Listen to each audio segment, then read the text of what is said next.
I'm here with Eric from I Prevail. You're the screamer. Yep. I like the screamers. Oh, thank you. You get the aggression out. It's nice. Yes. So how are you enjoying the tour so far with Hollywood Undead? Love it. Could have been any better. Is it different from the last tour? Do you have a different feeling with it? Yeah, it's. I mean, every tour. This is our 4th tour, and every tour has been like up and up and up. So this tour has just been every night's mind blowing. See how many people are come out and support us, and then Hollywood Undead, Crown the Empire. Just crazy. It's been awesome.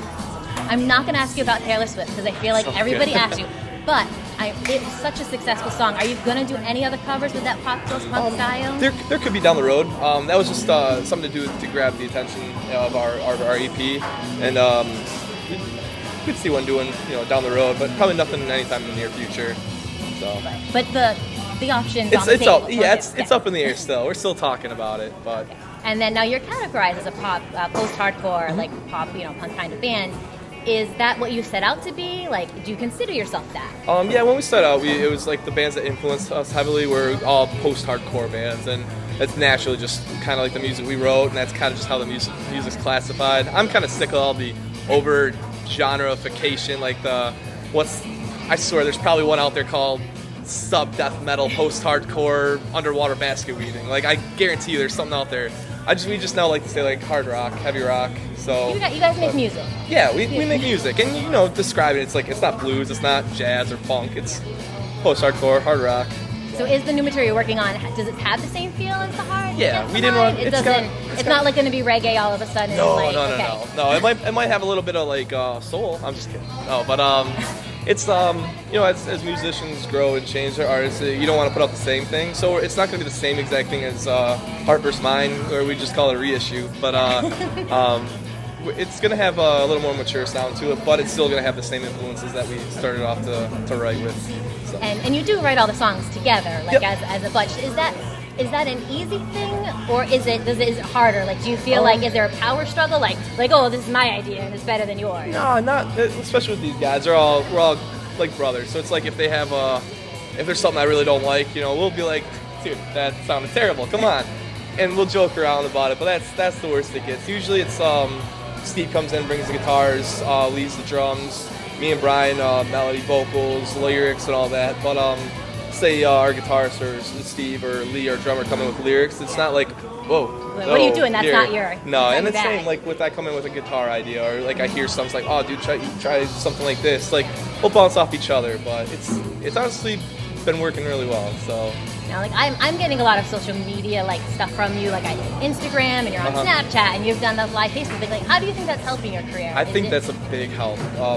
A lot of bands that we started off, that was one of our. You started on YouTube, right? You had like a YouTube channel. Yep, we all started. We dropped everything all in one day. It was December 1st, Cyber Monday. And we spent a whole year writing the record, and we also spent that whole time like coming up with social media strategies, and that was a lot of it too. We each have like a job. Like someone's doing social media on Instagram, someone's doing Facebook, Twitter, YouTube, Facebook. But we see that there's some bands that do it well, and you see the attention they get, and we're like, well, they do it well here, and this band does it well there, and that band doesn't do it well at all. Let's just do it all. Let's see what happens. And so far, it's been making everything so much better for us. I mean, I think we owe a lot to social media. No, I was really excited to see you when I walked in because this question is my favorite question. What's that? You recently released Crossroads, and you made a video. How are fans reacting to it? What are you hearing from them? Because I know it's a personal thing for you. Yeah, it's been honestly such a humbling experience getting all these messages through social media, Instagram and Twitter and Facebook Messenger, and even at shows, people coming up and saying like, this song, it's like affected me or changed my life, and it's like it's so crazy to hear that because like when I was growing up, and I still deal with it, but there was certain albums that Senses Fail, Still Searching was an album that really changed my views on life and helped me out through my darkest of times, and the fact that I've always wanted to write or do something like that to put back into music, and the fact that it's actually like I get people come up and say like, this song or this album's doing the same thing for them, it's incredible. Like I feel I know we all feel the same. It feels so good that like we're putting a somebody positive. said that you changed that song changed their life. It saved them, and I think so congratulations. That's an amazing thing to make somebody feel that way, especially for such an upcoming band. That's amazing. It's still like I still find myself speechless when I come talking about it. It's like, man, we were just sitting in a basement writing. I just wanted to help write a positive song, and it turned to be such life changing for some people. It's just like I still can't believe it. It's like not real. It's awesome. I'm gonna put the heavy question away. Oh, it's all good. I'm gonna ask the fun question. All right. Poor Lee. His microphone was stolen. Okay, and then you left him at a truck stop without a phone, without any means of getting help. That was his own fault for leaving. And then took you 10 miles to get to the next exit. All right. Okay, is he cursed? Is there an arch nemesis? Like, does he not wear deodorant? What is going on? I wasn't even there for that. Long story short, we played Ohio, and we had 2 days off coming up. And we're from Michigan, so it was like a 3-hour drive. Yeah. And so a couple of us rented a car, and we're like, let's go spend the night in our own bed. So drove up, and then just the way it worked, we were like, all right, we're going to meet up in New York.